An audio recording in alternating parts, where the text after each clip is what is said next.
Bismillahirrahmanirrahim. Surat Al-Baqarah ayat 198 yang berbunyi, bukanlah suatu dosa bagimu mencari karunia dari Tuhanmu, maka apabila kamu bertolak dari Arafah, berzikirlah kepada Allah di Masy'aril Haram, dan berzikirlah kepadanya sebagaimana dia telah memberi petunjuk kepadamu, sekalipun sebelumnya kamu benar-benar termasuk orang yang tidak tahu.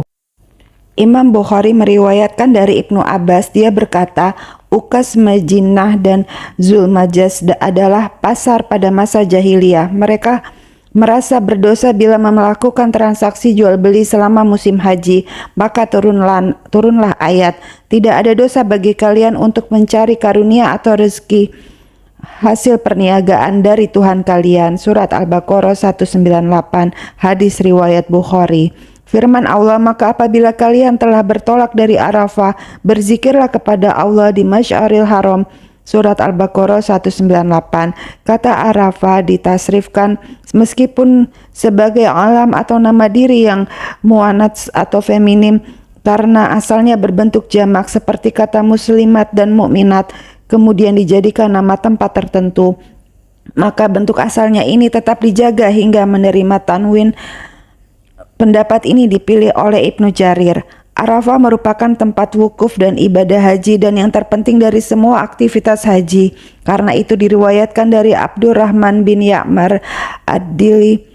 Dia mengatakan bahwa dia pernah mendengar Rasulullah SAW bersabda, haji itu adalah Arafah sebanyak 3 kali. Barang siapa yang sempat wukuf di Arafah sebelum fajar menyingsing, berarti dia telah mendapatkan haji dan menetap di Mina 3 hari. Maka barang siapa yang ingin cepat meninggalkan Mina sesudah 2 hari, maka tiada dosa baginya. Dan barang siapa yang ingin mengakhirkannya, maka tidak ada dosa baginya. Hadis riwayat Ahmad.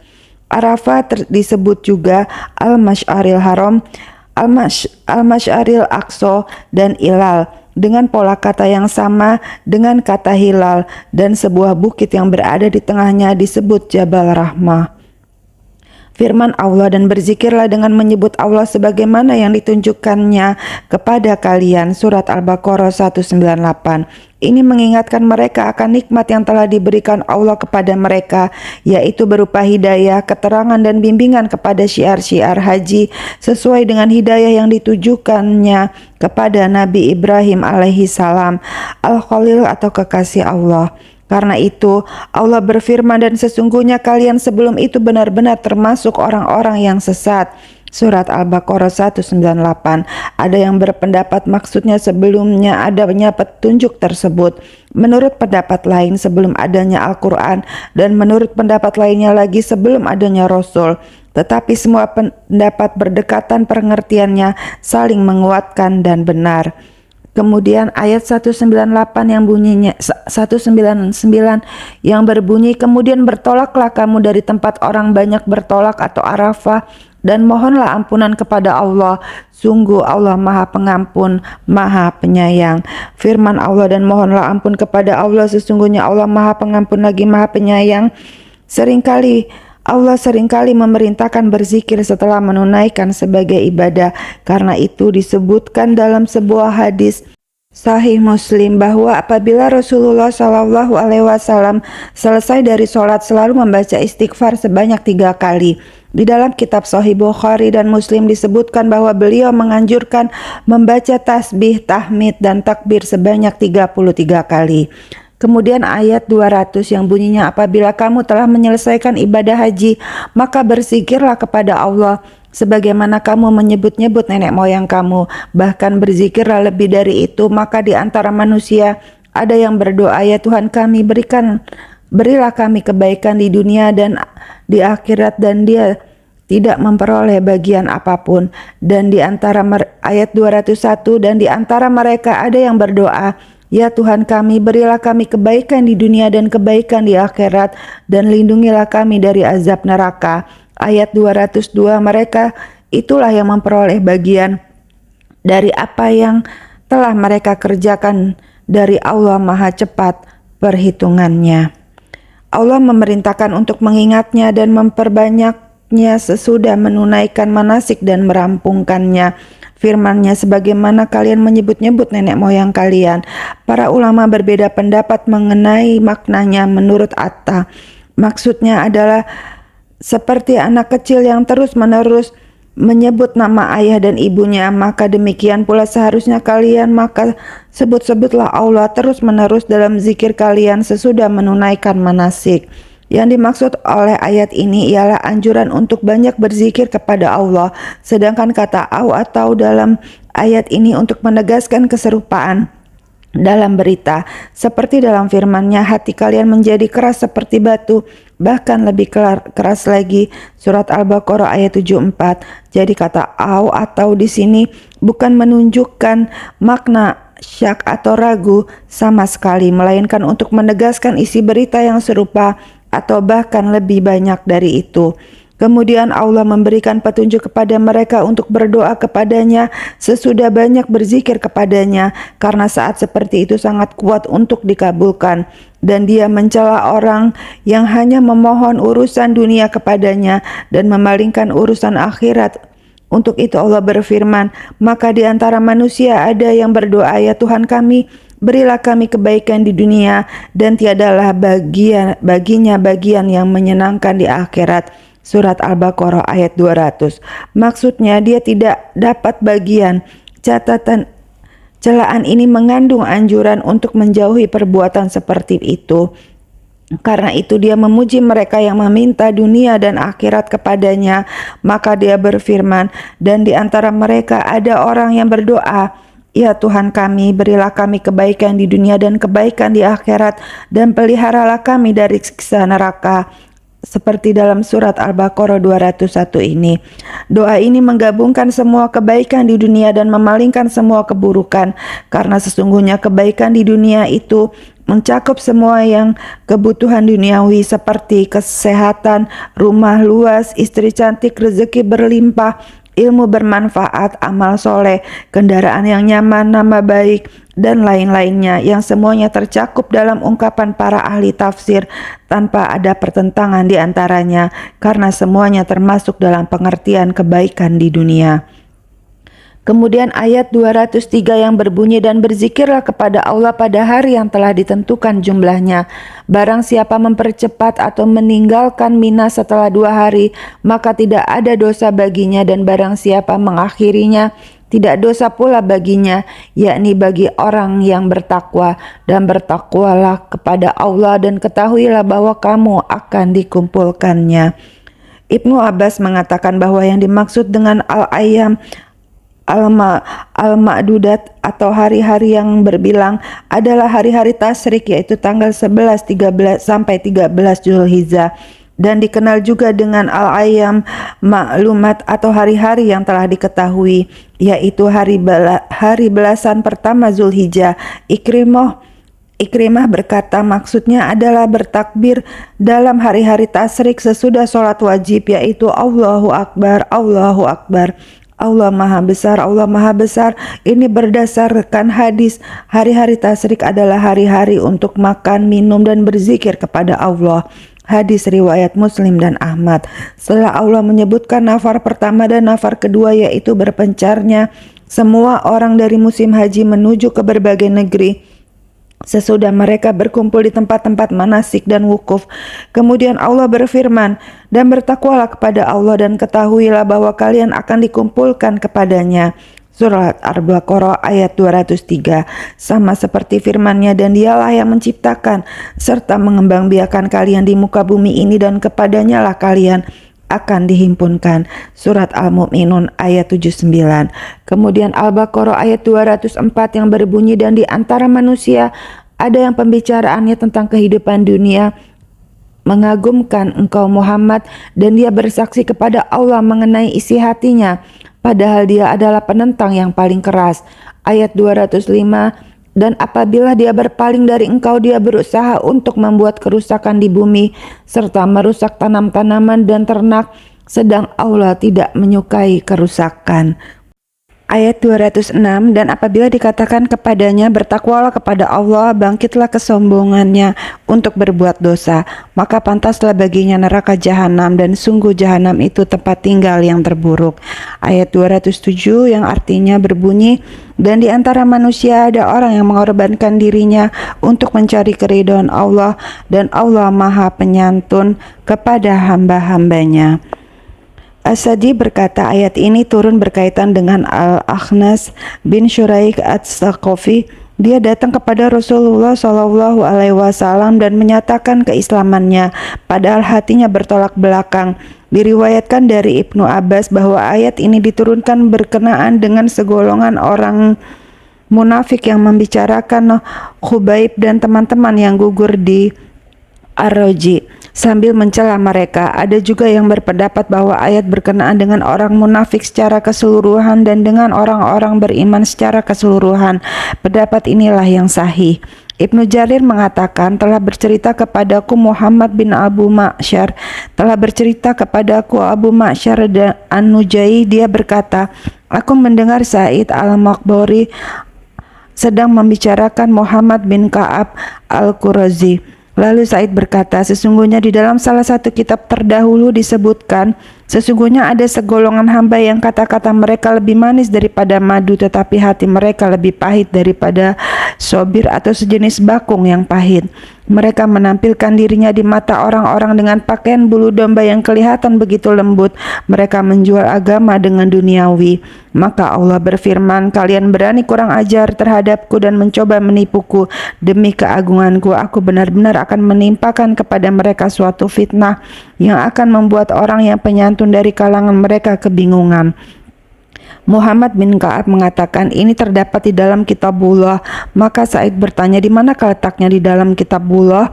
Dia menjawab, yaitu firman Allah, dan di antara manusia ada orang yang ucapannya tentang kehidupan dunia menarik hatimu. Surat Al-Baqarah ayat 204. Hingga akhir ayat. Lalu Said berkata, aku telah mengerti berkenaan dengan siapakah ayat ini diturunkan. Maka Muhammad bin Ka'ab menjawab, sesungguhnya ayat ini diturunkan berkenaan dengan seseorang, tetapi kemudian berlaku umum. Hadis riwayat Ibnu Jarir. Uraian yang dikatakan oleh Al-Qurtubi ini berkualitas hasan dan sahih. Adapun firman-Nya dan dipersaksikan kepada Allah atas kebenaran isi hatinya, surat Al-Baqarah ayat 204, maksudnya adalah dia menampakkan keislamannya di mata manusia, padahal Allah mengetahui kekufuran dan kemunafikan yang dipendam di dalam hatinya. Sama seperti firman-Nya, mereka bersembunyi dari manusia tetapi mereka tidak bersembunyi dari Allah. Surat An-Nisa ayat 108 hingga akhir ayat. Ada yang berpendapat maksudnya adalah ketika dia menampakkan keislamannya di mata orang-orang, maka dia bersumpah dan bersaksi atas nama Allah bahwa isi hatinya sesuai dengan ucapannya. Inilah pengertian yang sahih dan dipilih oleh Ibnu Jarir yang dikaitkan kepada Ibnu Abbas. Wallahu alam. Firman Allah, padahal ia adalah penantang yang paling keras, seperti dalam surat Al-Baqarah ayat 204. Al-alat menurut pengertian bahasa berarti yang menyimpang, seperti yang terdapat dalam firman-Nya, dan agar kamu memberi peringatan dengannya kepada kaum yang membangkang. Surat Maryam ayat 97. Demikian pula keadaan orang munafik ketika berselisih, dia berdusta dan melakukan pemutarbalikan kebenaran dan tidak konsisten, bahkan dia selalu berbuat dusta dan melampaui batas.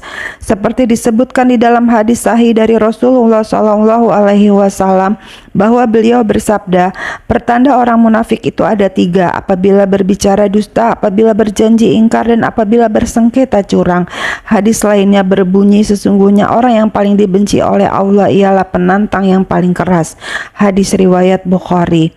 Firman Allah, dan apabila ia berpaling dari mukamu, ia berjalan di bumi untuk mengadakan kerusakan padanya dan merusak tanaman dan binatang ternak, dan Allah tidak menyukai kebinasaan. Surat Al-Baqarah ayat 205. Maksudnya ucapan menyimpang dan perbuatannya jahat. Itulah ucapan dan perbuatannya, ucapannya dusta, keyakinannya rusak, dan perbuatannya buruk. Maksud as-sa'yu di sini sama dengan kata al-qasdu atau menuju sebagaimana disebutkan dalam firman-Nya ketika menceritakan Fir'aun. Kemudian dia berpaling seraya berusaha menantang Musa, maka ia mengumpulkan pembesar-pembesarnya lalu berseru memanggil kaumnya seraya berkata, "Akulah Tuhan kalian yang paling tinggi." Surat An-Naziat ayat 22 sampai 24. Juga seperti firman Allah, maka bersegeralah kalian mengingat Allah. Surat Al-Jumu'ah ayat 9. Maksudnya segeralah kalian berangkat menuju tempat sholat Jumat, karena pengertian asya'yus secara konkret dalam arti berlari kecil menuju tempat sholat dilarang oleh sunnah Nabi Shallallahu Alaihi Wasallam yang mengatakan, apabila kalian mendatangi tempat sholat, janganlah kalian mendatanginya dengan berlari-lari kecil, tetapi datangilah sholat dengan langkah yang tenang dan khusyuk. Sedangkan orang munafik yang disebutkan dalam ayat ini tidak mempunyai tujuan selain membuat kerusakan di muka bumi dan membinasakan tanaman-tanaman, yaitu pertanian dan kebun buah-buahan.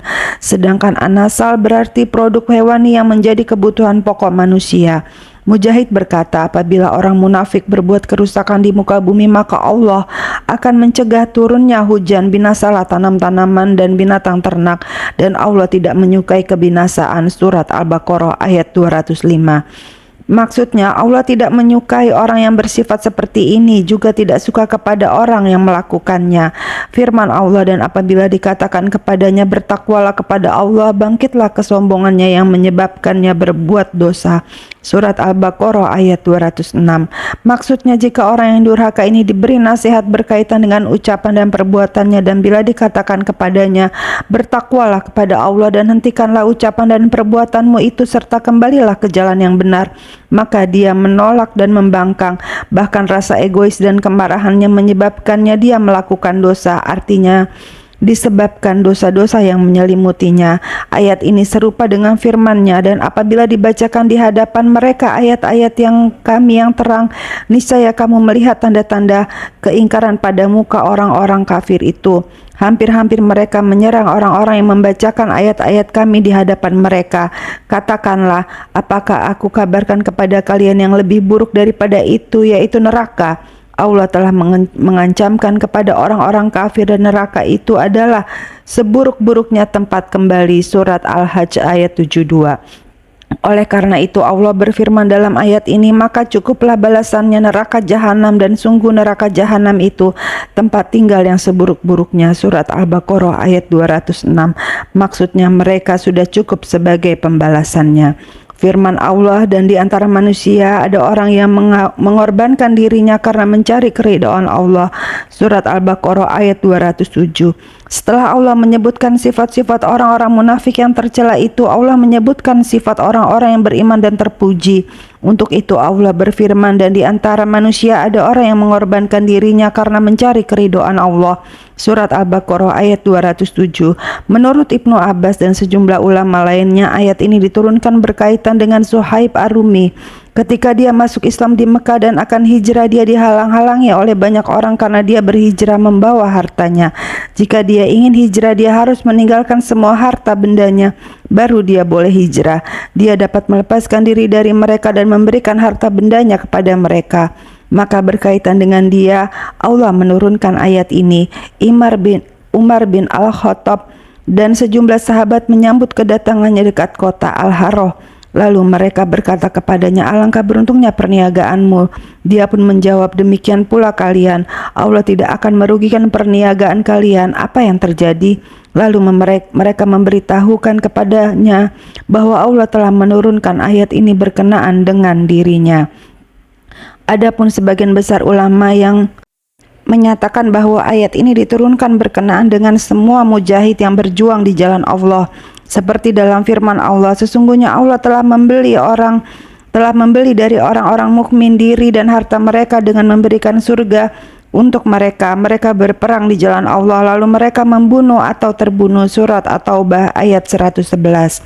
Kemudian Al-Baqarah ayat 208 sampai 209, ayat 208 yang berbunyi, wahai orang-orang yang beriman, masuklah ke dalam Islam secara keseluruhan dan janganlah kamu ikuti langkah-langkah setan, sungguh ia musuh yang nyata bagimu. Allah menyuruh hamba-hamba yang beriman kepadanya dan membenarkan Rasulnya untuk berpegang teguh kepada seluruh tali Islam dan syariatnya, mengerjakan semua perintahnya dan meninggalkan semua larangannya sekemampuan mereka. Di antara ahli tafsir ada yang menempatkan kata kafah dalam ayat ini dalam posisi sebagai hal keterangan keadaan bagi orang yang memasukinya, sehingga maknanya menjadi masuklah kalian semua ke dalam Islam. Tetapi pendapat yang benar adalah pendapat yang pertama, yaitu bahwa mereka semua diperintahkan untuk mengerjakan semua cabang iman dan syariat Islam yang jumlahnya banyak sekali sesuai dengan kemampuan mereka. Firman Allah, dan janganlah kalian turuti langkah-langkah setan.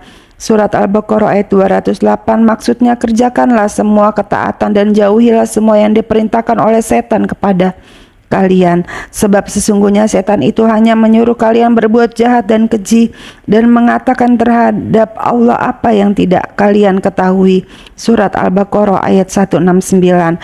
Karena sesungguhnya setan-setan itu hanya mengajak golongannya supaya menjadi penghuni neraka yang menyala-nyala. Surat Fatir ayat 6.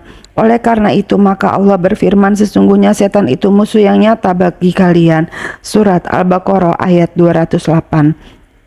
Firman-Nya, tetapi jika kalian tergelincir dari jalan Allah sesudah datang kepada kalian bukti-bukti kebenaran, arti dari surat Al-Baqarah ayat 209 ini maksudnya, jika kalian menyimpang dari kebenaran setelah ditegakkannya bukti-bukti yang jelas kepada kalian, maka ketahuilah bahwa Allah Maha Perkasa. Surat Al-Baqarah ayat 209. Dalam siksaannya yang tidak seorang pun yang dapat menghindarinya dan mengalahkannya, Maha Bijaksana. Surat Al-Baqarah 209 dalam keputusan pembatalan dan pembelakuan hukumnya. Kemudian ayat 210 surat Al-Baqarah yang artinya berbunyi, tidak ada yang mereka tunggu-tunggu kecuali datangnya azab Allah bersama malaikat dalam naungan awan, sedangkan perkara mereka telah diputuskan dan kepada Allah lah segala perkara dikembalikan. Allah berfirman dengan isi ancaman bagi orang-orang kafir melalui Nabi Muhammad SAW, tiada yang mereka nanti-nantikan pada hari kiamat melainkan datangnya siksa Allah dalam naungan awan dan malaikat. Surat Al-Baqarah ayat 210. Maksudnya pada hari kiamat nanti untuk menetapkan keputusan seluruh umat manusia dari awal hingga akhir, lalu setiap orang yang beramal mendapat balasan dari amal perbuatannya. Jika baik maka baik juga balasannya, jika buruk maka buruk juga balasannya. Oleh karena itu Allah berfirman, dan putuskanlah perkaranya dan hanya kepada Allah dikembalikan segala urusan. Surat Al-Baqarah ayat 210. Dan mereka yang menanti-nanti tidak lain hanyalah kedatangan malaikat kepada mereka untuk mencabut nyawa mereka, atau kedatangan siksa Tuhanmu, atau kedatangan beberapa ayat Tuhanmu. Surat Al-An'am ayat 158 hingga akhir ayat. Kemudian Al-Baqarah ayat 211, Allah mengabarkan tentang Bani Israel, betapa sering mereka menyaksikan tanda-tanda yang jelas bersama Nabi Musa alaihi salam. Maksudnya adalah hujah yang tegas yang membenarkan ajaran yang dibawa Nabi Musa alaihi salam, seperti tangan dan tongkat Nabi Musa, terbelahnya laut, batu yang dia pukul, awan yang menaungi mereka pada saat panas sangat terik, diturunkannya mana dan salwa dan lain-lainnya yang menunjukkan adanya sang pelaku, yaitu Allah subhanahu wa ta'ala, yang berbuat sesuai kehendaknya dan kebenaran orang yang mengalami berbagai yang luar biasa tersebut. Meskipun demikian, banyak dari kalangan mereka yang berpaling dari tanda-tanda yang jelas itu. Mereka mengganti nikmat Allah dengan kekufuran, artinya mereka mengganti iman kepada hal-hal tersebut dengan kekufuran terhadap dan berpaling darinya. Dan barang siapa yang menukar nikmat Allah setelah datang nikmat itu kepadanya, maka sesungguhnya Allah sangat keras siksanya. Surat Al-Baqarah ayat 211. Sebagaimana firman-Nya ketika mengabarkan tentang orang-orang kafir Quraisy, tidaklah kamu perhatikan orang-orang yang telah menukar nikmat Allah dengan kekafiran dan menjatuhkan kaumnya ke lembah kebinasaan, yaitu neraka jahanam, mereka masuk ke dalamnya, dan itulah seburuk-buruknya tempat kediaman. Surat Ibrahim ayat 28 sampai 29. Kemudian Allah menyebutkan bahwa Dia membuat kehidupan duniawi ini indah bagi orang-orang kafir, yaitu mereka yang merasa puas dengannya dan merasa tenang dengan dunia, serta berupaya menghimpun harta benda, tetapi mereka tidak mau menggunakannya untuk jalan-jalan yang diperintahkan kepada mereka, jalan-jalan yang diridhoi oleh Allah. Mereka pun menghina orang-orang beriman yang berpaling dari duniawi.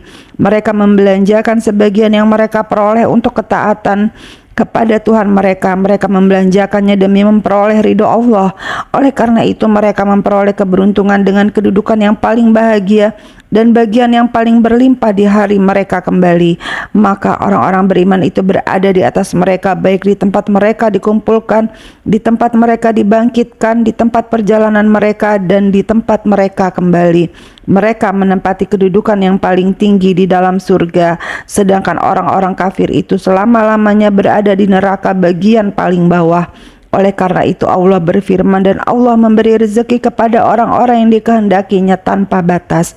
Surat Al-Baqarah ayat 211.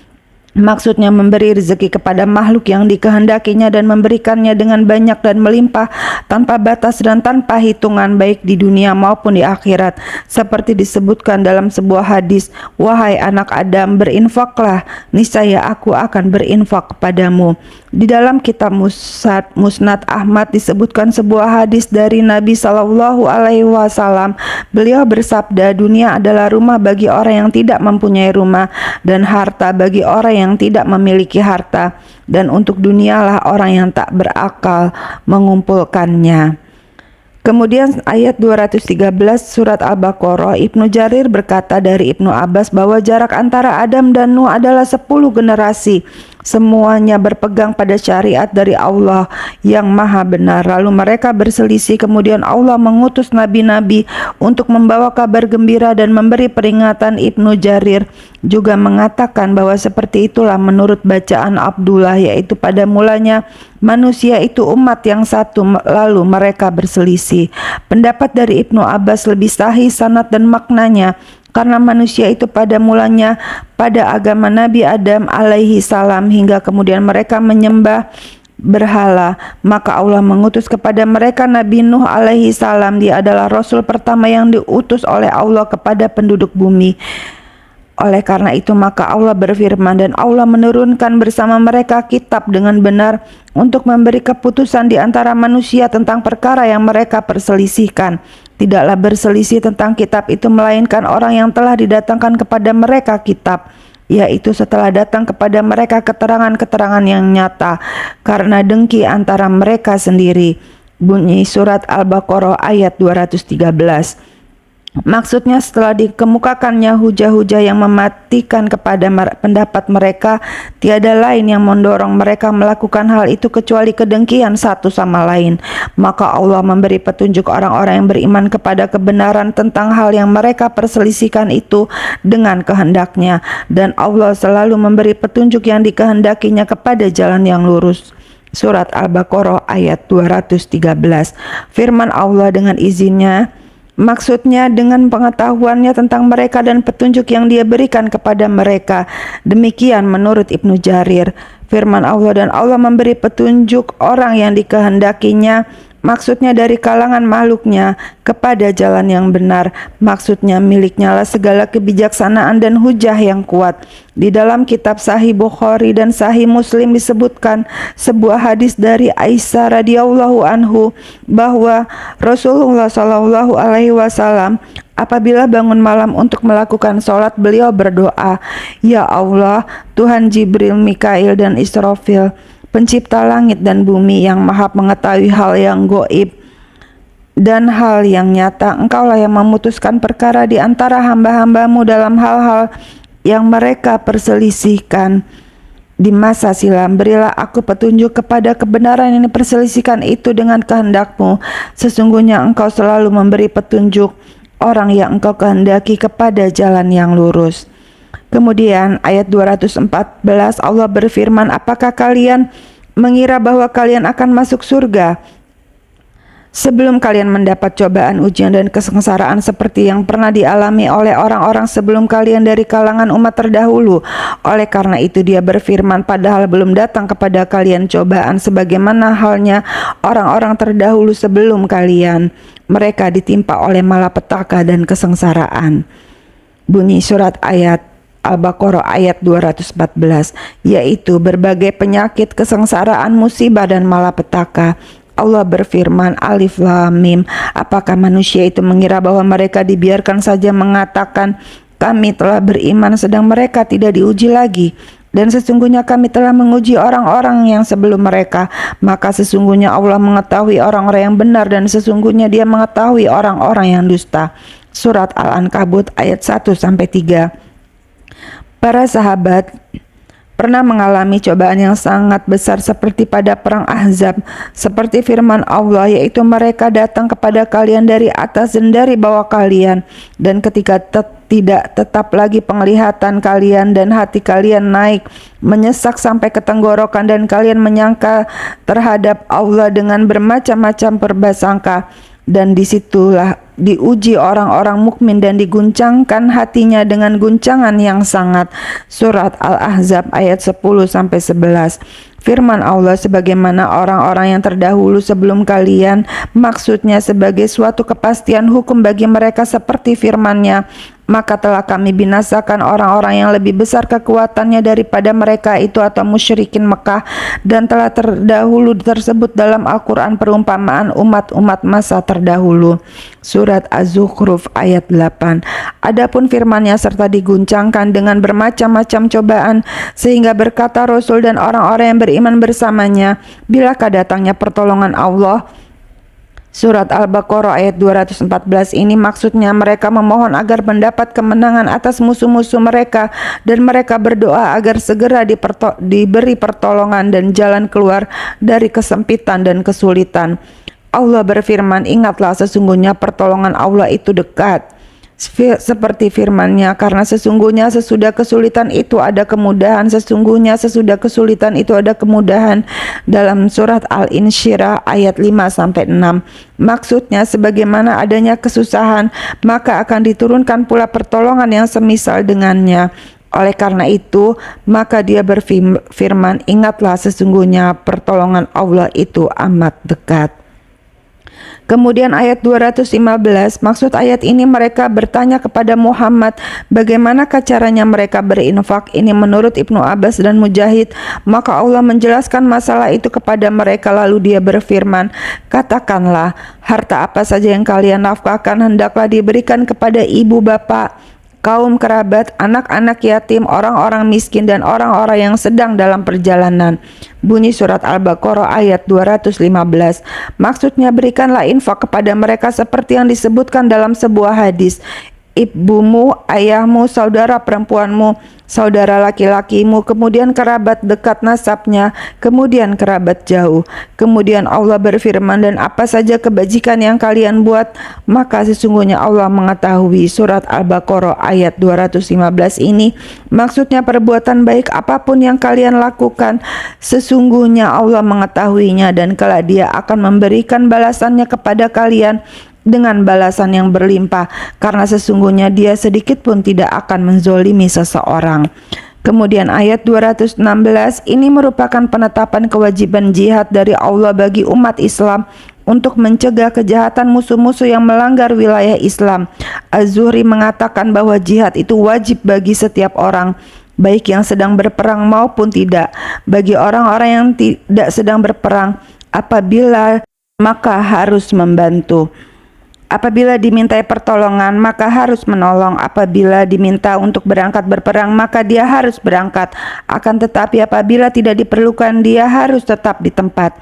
Menurut kami ada sebuah hadis sahih berkaitan dengan ini, yaitu barang siapa yang meninggal dunia sedang dia belum pernah berperang dan tidak pernah terbersit keinginan dalam hatinya untuk berperang, maka dia meninggal dunia dalam keadaan jahiliyah. Firman Allah, padahal berperang itu adalah sesuatu yang kalian benci. Surat Al-Baqarah ayat 216. Maksudnya terasa berat dan menyulitkan kalian karena perang itu dapat menyebabkan kematian atau luka, di samping beratnya perjalanan dan perjuangan menghadapi musuh. Kemudian Allah berfirman, boleh jadi kalian membenci sesuatu padahal ia amat baik bagi kalian.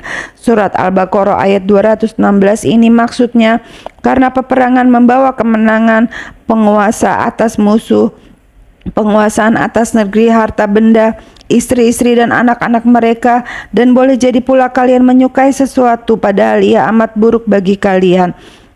Ini bersifat umum, mencakup semua hal. Ada kalanya seseorang menyukai sesuatu padahal tidak ada kebaikan atau kemaslahatan apapun pada sesuatu yang dia sukai itu.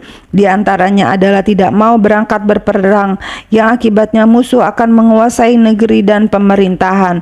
Kemudian Allah berfirman, Allah mengetahui sedangkan kalian tidak mengetahui. Maksudnya Allah lebih mengetahui tentang akibat dari semua perkara daripada kalian dan lebih mengerti tentang apa adanya kemaslahatan dunia dan akhirat bagi kalian di dalamnya. Maka taatilah dia dan laksanakanlah seruannya supaya kalian mendapat petunjuk. Ayat 217, bahwasanya Nabi Muhammad SAW mengirimkan suatu pasukan khusus, lalu mereka bersua dengan Amir bin Al-Hadrami yang sedang dalam perjalanannya dari Taif pada malam terakhir Jumadil Akhir dan permulaan malam bulan Rajab. Sedangkan sahabat Nabi SAW menduga bahwa malam itu masih termasuk bulan Jumadil Akhir, padahal malam tersebut merupakan permulaan malam bulan Rajab, tetapi mereka tidak menyadarinya. Maka salah seorang dari rombongan itu membunuhnya dan mereka merampas semua barang bawaannya. Lalu orang-orang musyrik mengirimkan utusannya, mereka mencela beliau akibat peristiwa itu. Maka Allah berfirman, mereka bertanya kepadamu tentang berperang dalam bulan haram. Katakanlah, berperang dalam bulan itu adalah dosa besar, tetapi menghalangi manusia dari jalan Allah, kafir kepada Allah, atau menghalangi masuk Masjidil Haram dan mengusir penduduknya dari sekitarnya. Surat Al-Baqarah ayat 217. Mengusir penduduk sekitar Masjidil Haram adalah lebih besar dosanya dibandingkan perbuatan yang telah dilakukan oleh sahabat Nabi SAW, dan kemusyrikan lebih besar lagi dosanya daripada semua itu. Lebih besar dosanya di sisi Allah, surat Al-Baqarah ayat 217, daripada dosa pembunuhan yang kalian lakukan atas seseorang di antara mereka, dan berbuat fitnah lebih besar dosanya daripada membunuh. Surat Al-Baqarah ayat 217. Karena mereka telah menekan umat Islam agar mereka kembali kufur setelah beriman, dan perbuatan tersebut jauh lebih besar dosanya di sisi Allah daripada membunuh. Mereka tidak henti-hentinya memerangi kalian sampai mereka dapat mengembalikan kalian dari agama kalian kepada kekafiran, seandainya mereka sanggup. Surat Al-Baqarah ayat 217. Mereka tetap melakukan hal tersebut dengan yang lebih kotor dan lebih besar lagi, tanpa henti-hentinya, tanpa merasa jenuh. Surat Al-Baqarah ayat 219. Kamar seperti pernyataan Amirul Mukminin Umar bin Al-Khattab adalah semua yang menutupi akal, sedangkan maisir adalah judi. Firman Allah, katakanlah pada keduanya itu terdapat dosa besar dan beberapa manfaat bagi manusia. Surat Al-Baqarah ayat 219. Adapun dosa kedua hal tersebut berkaitan dengan agama, sedangkan manfaatnya bersifat duniawi karena mengandung manfaat bagi tubuh, membantu pencernaan makanan, mengeluarkan sisa-sisa makanan, membantu menguatkan pikiran dan menimbulkan perasaan senang. Manfaat duniawi lainnya adalah nilai jual dan keuntungannya, sedangkan manfaat judi adalah kemenangan yang dihasilkan oleh sebagian penjudi. Hasil itu dapat dimanfaatkan untuk dirinya sendiri dan keluarganya, tetapi maslahat tersebut tidaklah sebanding dengan mudarat dan kerusakannya yang jauh lebih besar, karena kerusakannya berkaitan dengan akal dan agama. Oleh karena itu Allah berfirman, tetapi dosa keduanya lebih besar daripada manfaatnya. Surat Al-Baqarah ayat 219. Karena ayat ini merupakan bagian awal dari pengharaman khamar secara total, maka pengharaman di dalam ayat ini tidak disebutkan secara tegas, melainkan dengan cara sindiran. Karena itu Karena itulah maka Umar radhiyallahu anhu ketika ayat ini dibacakan kepadanya berkata, "Ya Allah, berilah kami penjelasan yang gamblang mengenai khamar ini." Hingga akhirnya turunlah ayat yang secara tegas mengharamkannya di dalam surat Al-Maidah. "Hai orang-orang yang beriman, sesungguhnya meminum khamar, berjudi atau berkurban untuk berhala, mengundi nasib dengan panah adalah perbuatan keji, termasuk perbuatan setan. Maka jauhilah perbuatan-perbuatan itu agar kalian mendapat keuntungan." Surat Al-Maidah ayat 90. Lebih lanjut akan kami jelaskan masalah ini dalam tafsir surat Al-Maidah nanti insya Allah. Firman Allah, "Dan mereka bertanya kepadamu apa yang mereka nafkahkan, katakanlah yang lebih dari keperluan." Surat Al-Baqarah ayat 219. Diriwayatkan bahwa Mu'adz bin Jabal dan Salabah mendatangi Rasulullah SAW. Lalu keduanya bertanya, "Wahai Rasulullah, sesungguhnya kami mempunyai banyak budak dan keluarga yang merupakan harta kami." Maka Allah menurunkan firman-Nya, "Dan mereka bertanya kepadamu apa yang mereka nafkahkan." Firman-Nya, "Katakanlah yang lebih dari keperluan." Surat Al-Baqarah ayat 219 ini maksudnya kelebihan dari yang diperlukan. Diriwayatkan dari Tawus bahwa makna yang dimaksud adalah bagian yang kecil dari segala sesuatu. Sedangkan menurut Ar-Rabi, maksudnya adalah harta yang paling utama dan yang paling baik dari hartamu. Semua pendapat ini merujuk kepada pengertian kelebihan dan keperluan. Ada yang berpendapat ayat ini mansukh atau dihapus hukumnya oleh ayat zakat. Ada juga yang berpendapat justru diperjelas pengertiannya oleh ayat zakat. Inilah pendapat yang lebih kuat.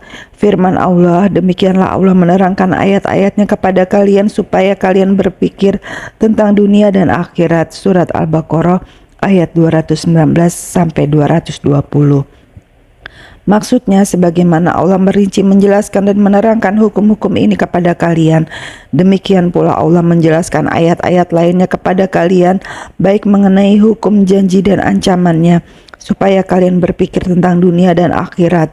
Ibnu Abbas mengatakan, maksudnya tentang dunia dengan kefanaannya dan menghadapi akhirat dengan keabadiannya. Sedangkan Al-Hasan mengatakan, "Demi Allah, orang-orang yang merenunginya, maka pasti dia akan tahu bahwa dunia ini adalah negeri cobaan dan negeri yang fana. Dia juga pasti tahu bahwa akhirat itu negeri pembalasan dan negeri yang kekal abadi." Firman Allah, "Dan mereka bertanya kepadamu tentang anak yatim. Katakanlah mengurus urusan mereka secara patut adalah baik. Dan jika kalian bergaul dengan mereka, maka mereka adalah saudara kalian.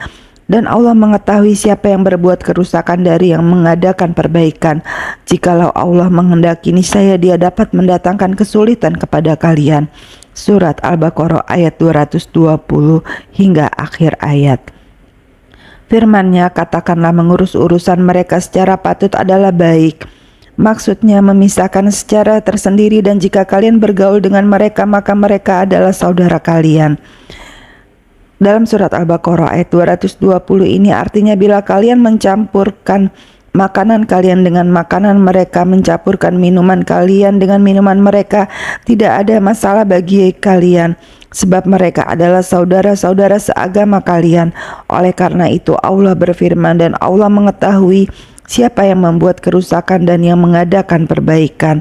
Maksudnya Allah mengetahui seseorang yang tujuan dan niatnya hendak membuat kerusakan atau berbuat baik.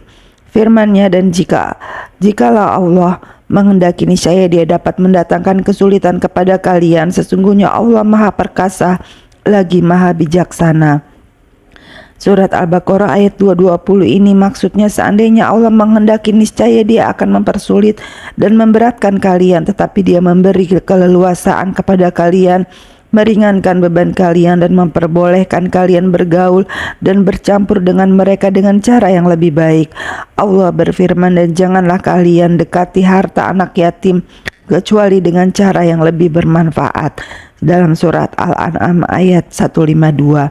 Bahkan Allah memperbolehkan orang yang membutuhkan untuk memakan sebagian dari harta anak yatim dengan cara yang ma'ruf, baik dengan syarat adanya jaminan penggantian bagi orang yang mungkin maupun secara cuma-cuma, seperti yang akan dijelaskan keterangannya dalam tafsir surat An-Nisa nanti insya Allah. Ayat 221 surat Al-Baqarah yang artinya, dan janganlah kamu nikahi perempuan musyrik sebelum mereka beriman. Sungguh hamba sahaya perempuan yang beriman lebih baik daripada perempuan musyrik, meskipun dia menarik hatimu. Dan janganlah kamu nikahkan orang laki-laki musyrik dengan perempuan yang beriman sebelum mereka beriman. Sungguh hamba sahaya laki-laki yang beriman lebih baik daripada laki-laki musyrik, meskipun dia menarik hatimu. Mereka mengajak ke neraka, sedangkan Allah mengajak ke surga dan ampunan dengan izinnya. Allah menerangkan ayat-ayatnya kepada manusia agar mereka mengambil pelajaran. Ini merupakan pengharaman Allah kepada orang-orang beriman untuk menikahi wanita-wanita musyrik, para penyembah berhala.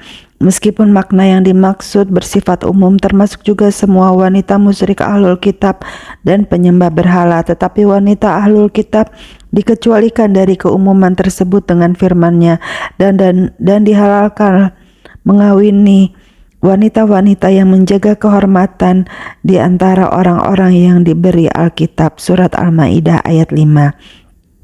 Firman Allah, sesungguhnya wanita budak yang mukmin lebih baik daripada wanita musyrik, walaupun dia menarik hatimu. Dalam surat Al-Baqarah ayat 221 ini, As-Sadi mengatakan bahwa ayat ini diturunkan berkaitan dengan Abdullah bin Rawaha yang mempunyai seorang budak wanita hitam. Pada suatu hari dia marah kepada wanita itu lalu menamparnya. Setelah itu dia menyesal, lalu dia mendatangi Rasulullah SAW dan menceritakan peristiwa yang dialaminya kepada beliau. Beliau bertanya kepadanya bagaimana perilakunya. Dia menjawab, dia biasa puasa, sholat, melakukan wudhu dengan baik, serta bersaksi bahwa tiada Tuhan selain Allah dan kamu adalah utusan Allah. Maka beliau bersabda, hai Abu Abdillah, kalau seperti itu maka dia adalah wanita yang beriman. Maka dia berkata, demi Tuhan yang telah mengutusmu dengan hak, aku benar-benar akan memerdekakannya, lalu aku akan menikahinya. Dia melaksanakan janjinya.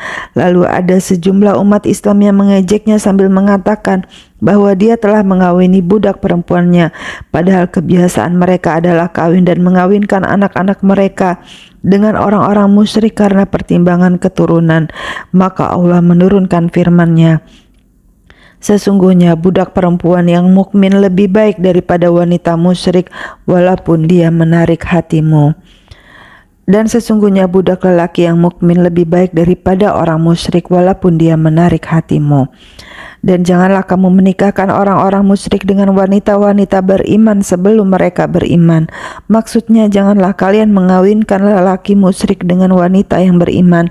Sama seperti firman-Nya, mereka wanita-wanita yang beriman tiada halal bagi orang-orang kafir itu, dan orang-orang kafir itu tiada halal pula bagi mereka. Surat Al-Mumtahanah ayat 10. Kemudian Allah berfirman, sesungguhnya budak yang mukmin lebih baik daripada orang musyrik, walaupun dia menarik hatimu. Maksudnya, seorang lelaki mukmin meskipun sebagai budak asal Habasyi adalah lebih baik daripada orang musyrik meskipun dia sebagai pemimpin dan kaya. Mereka mengajak ke neraka.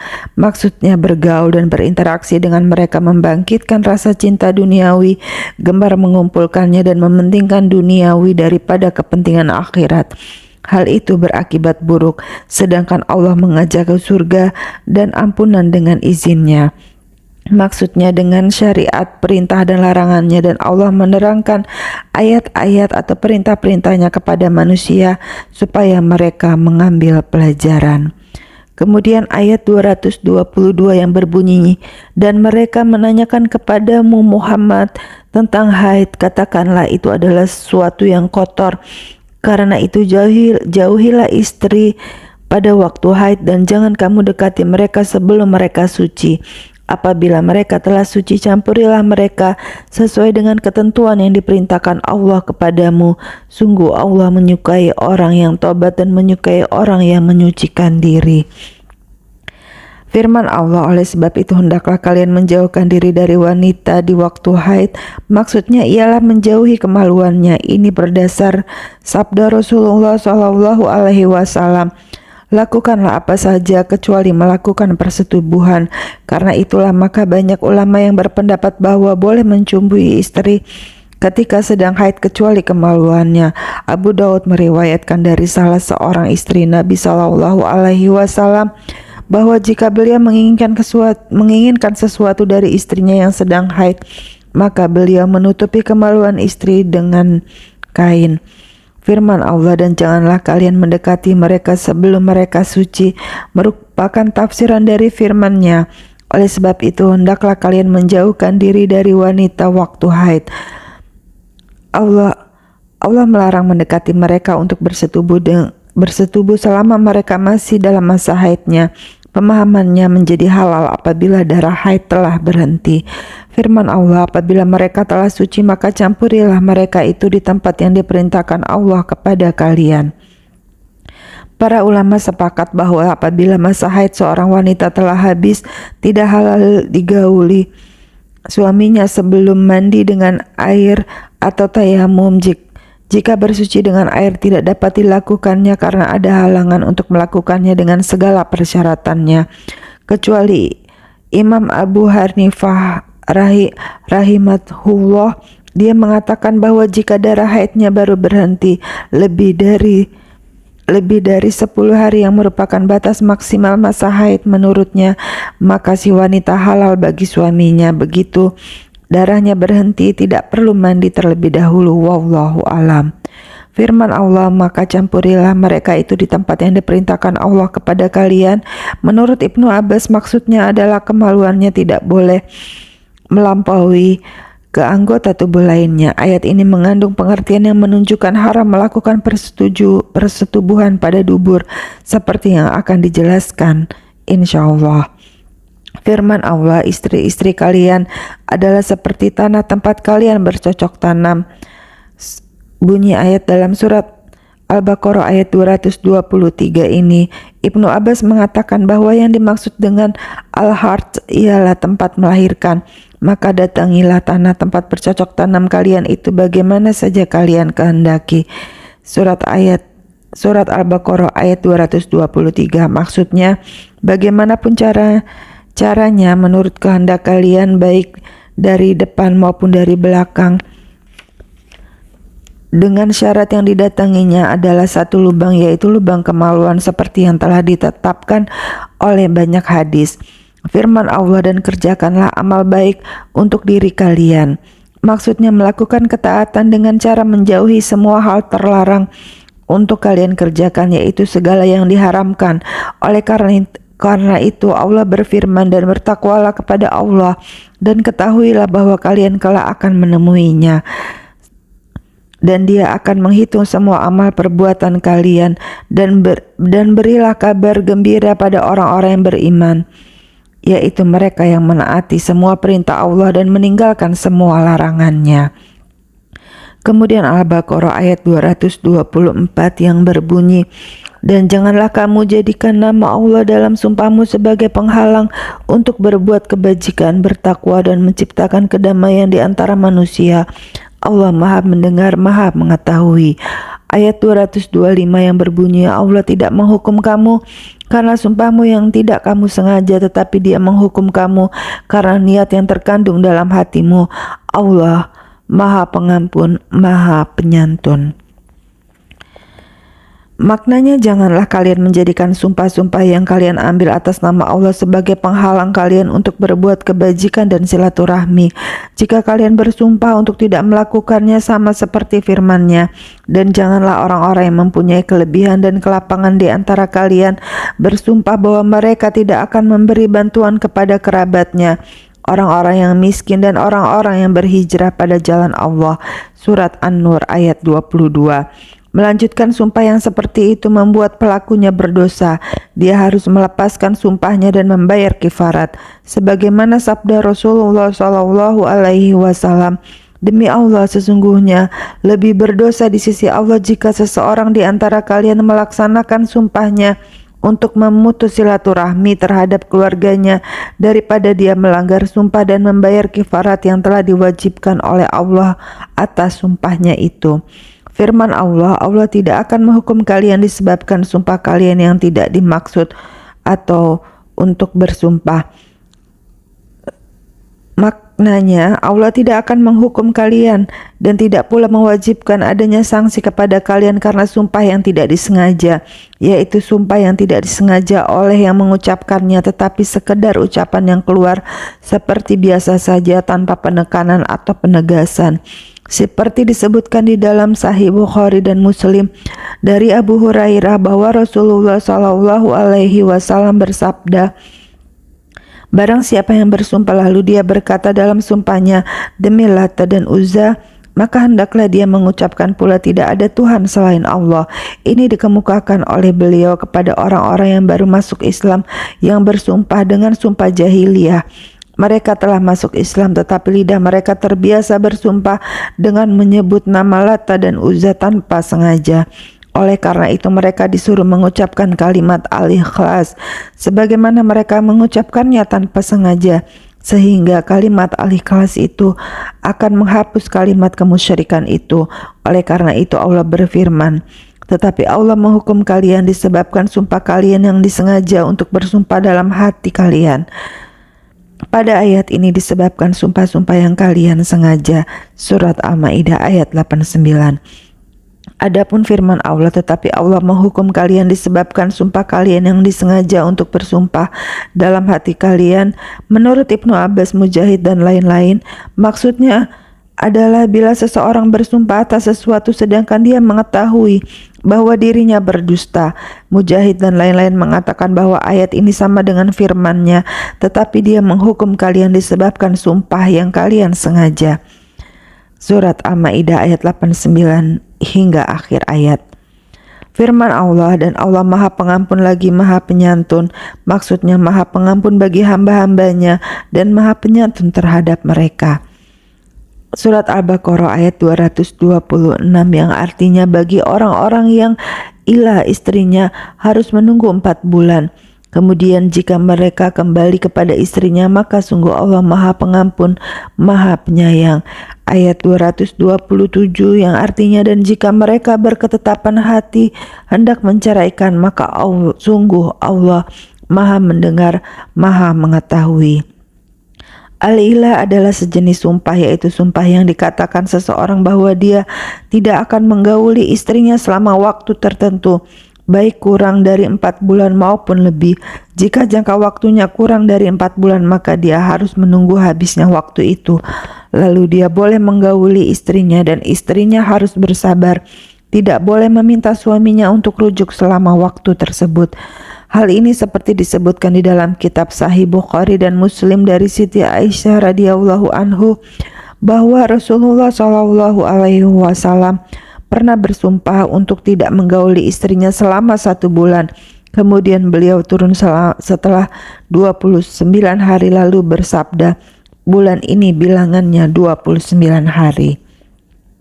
Jika masa sumpah untuk tidak menggauli istri itu lebih dari 4 bulan, maka pihak istri berhak menuntut suaminya setelah habis masa 4 bulan untuk rujuk menggauli lagi dan menceraikannya.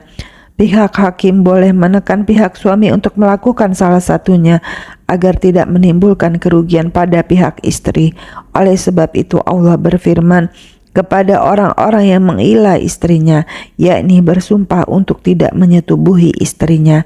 Ayat ini mengandung pengertian yang menunjukkan bahwa ilah hanya khusus terhadap istri, tidak berlaku terhadap budak perempuan seperti yang dikatakan oleh mayoritas ulama. Firman-Nya diberi tangguh 4 bulan lamanya. Maksudnya suami harus menunggu selama 4 bulan sejak dia mengucapkan sumpahnya dan mengakhiri masa itu. Lalu dia dituntut untuk merujuk istrinya atau menceraikannya. Oleh karena itu Allah berfirman, kemudian jika mereka kembali kepada istri-istrinya atau kembali melakukan hubungan suami istri seperti semula, demikian menurut pendapat Ibnu Abbas, maka sesungguhnya Allah Maha Pengampun lagi Maha Penyayang atas semua kelalaian di masa lalu yang dilakukan terhadap hak para istri disebabkan sumpah itu. Firman Allah kemudian, jika mereka kembali kepada istrinya maka sesungguhnya Allah Maha Pengampun lagi Maha Penyayang. Ayat ini mengandung dalil yang menjadi pegangan salah satu di antara 2 pendapat yang ada di kalangan ulama, yaitu qaul qadim atau pendapat lama dari Imam Syafi'i bahwa yang bersumpah ilah apabila kembali kepada istrinya sesudah 4 bulan dia tidak wajib membayar kifarat. Ini diperkuat oleh hadis, barang siapa yang mengucapkan sumpah lalu dia mengetahui hal lain yang lebih baik daripada sumpahnya yang pertama, maka kifaratnya ialah meninggalkan sumpahnya itu, seperti yang diriwayatkan oleh Imam Ahmad, Abu Daud, dan At-Tirmizi. Sedangkan pendapat mayoritas ulama juga merupakan qaul jadid atau pendapat baru Imam Syafi'i adalah bahwa suami dikenakan kifarat mengingat keumuman makna kewajiban membayar kifarat bagi setiap orang yang bersumpah sebagaimana yang dijelaskan oleh hadis-hadis sahih. Allah berfirman, dan jika mereka bertetap hati untuk talak, surat Al-Baqarah ayat 227, di dalamnya terkandung pengertian yang menunjukkan bahwa talak tidak jatuh hanya dengan lewatnya masa 4 bulan, sebagaimana pendapat mayoritas ulama mutakhirin, sedangkan menurut pendapat ulama lainnya talak satu jatuh setelah lewat masa 4 bulan. Pendapat ini diriwayatkan dengan sanad-sanad yang sahih dari Umar, Utsman, dan Ibnu Abbas. Ada yang berpendapat bahwa istri tertalak dengan lewatnya masa ilah 4 bulan dengan status talak raj'i. Demikianlah menurut Sa'id bin Al-Musayyab. Ada juga pendapat yang menyatakan bahwa si istri tertalak bain. Pendapat ini diriwayatkan dari Ali ibnu Mas'ud dan juga Abu Hanifah. Semua pendapat yang mengatakan bahwa si istri bertalak dengan lewatnya masa 4 bulan mewajibkan adanya iddah atas pihak istri, kecuali pendapat yang diriwayatkan dari Ibnu Abbas dan Abu Asyadsa yang mengatakan bahwa jika istri telah mengalami haid 3 kali, maka tidak ada iddah atas dirinya. Pendapat inilah yang dikemukakan oleh Imam Syafi'i. Akan tetapi mayoritas ulama mutakhirin mengatakan bahwa pihak suami harus menyelesaikan masa 4 bulan itu, lalu dia dituntut untuk rujuk kembali kepada istrinya atau menceraikannya, dan talak tidak jatuh pada atas si istri hanya karena lewatnya masa 4 bulan. Kemudian ayat 228 yang bunyi artinya, dan para istri yang diceraikan wajib menahan diri mereka menunggu 3 kali quru. Tidak boleh bagi mereka menyembunyikan apa yang diciptakan Allah dalam rahim mereka jika mereka beriman kepada Allah dan hari akhir, dan para suami mereka lebih berhak kembali kepada mereka dalam masa itu jika mereka menghendaki perbaikan, dan mereka para perempuan mempunyai hak seimbang dengan kewajibannya menurut cara yang patut, tetapi para suami mempunyai kelebihan di atas mereka. Allah Maha Perkasa, Maha Bijaksana. Ini merupakan perintah dari Allah kepada wanita-wanita yang dicerai dan telah dicampuri oleh suaminya dan dia sedang haid agar menunggu selama 3 kali quru. Maksudnya dia harus berdiam diri setelah dicerai suaminya selama 3 kali quru. Setelah itu dia boleh kawin lagi jika mau. Firman Allah, tidak boleh mereka menyembunyikan apa yang diciptakan Allah dalam rahimnya. Maksudnya kehamilan atau haid. Demikianlah menurut pendapat Ibnu Abbas, Ibnu Umar, dan Mujahid. Firman Allah, jika mereka beriman kepada Allah dan hari akhir, ini merupakan bagi mereka jika mereka menentang kebenaran, dan ini menunjukkan bahwa masalah ini berpulang kepada mereka sendiri karena mereka ini kehamilan dan haid hanya diketahui oleh mereka sendiri, dan karena biasanya sulit untuk membuktikannya, maka perkaranya dikembalikan kepada mereka, lalu mereka diancam agar tidak menyembunyikan kebenaran, baik karena ingin mempercepat berakhirnya masa iddah maupun ingin memperpanjangnya karena ada maksud-maksud tertentu. Karena itulah mereka disuruh agar menceritakan hal yang sebenarnya tentang masalah ini tanpa menambah-nambahi atau mengurangi. Firman Allah, dan suaminya lebih berhak merujukinya dalam masa menanti itu jika mereka para suami itu menghendaki islah. Maksudnya suami yang menceraikan lebih berhak untuk rujuk kepadanya selama dia masih dalam masa iddahnya jika tujuan rujuknya adalah untuk islah dan kebaikan. Ini berlaku bagi wanita-wanita yang ditalak raj'i. Adapun bagi wanita-wanita yang diceraikan ba'in atau talak 3, maka di saat ayat ini turun belum ada wanita yang ditalak ba'in. terjadinya talak bain setelah mereka dibatasi sampai 3 kali talak. Sedangkan saat ayat ini turun, seorang lelaki masih berhak merujuk istrinya sekalipun dia telah menceraikannya 100 kali talak. Ketika mereka dibatasi oleh ayat berikutnya bahwa hanya ada 3 kali talak, maka mulailah adanya wanita yang ditalak bain dan yang bukan bain. Firman Allah, dan para wanita mempunyai hak yang seimbang dengan kewajibannya menurut cara yang ma'ruf.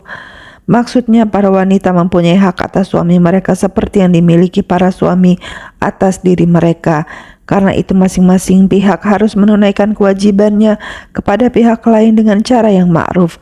Seperti yang disebutkan di dalam kitab Sahih Muslim dari Jabir bahwa Rasulullah Shallallahu Alaihi Wasallam bersabda dalam khutbahnya ketika haji wada atau terakhir perpisahan, takutlah kalian kepada Allah dalam masalah wanita, karena sesungguhnya kalian mengambil mereka dengan amanat dari Allah dan menghalalkan kemaluan mereka dengan kalimat Allah.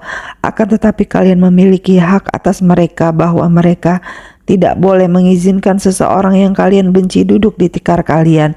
Dan jika mereka mengizinkannya, maka pukullah mereka dengan pukulan yang tidak melukai.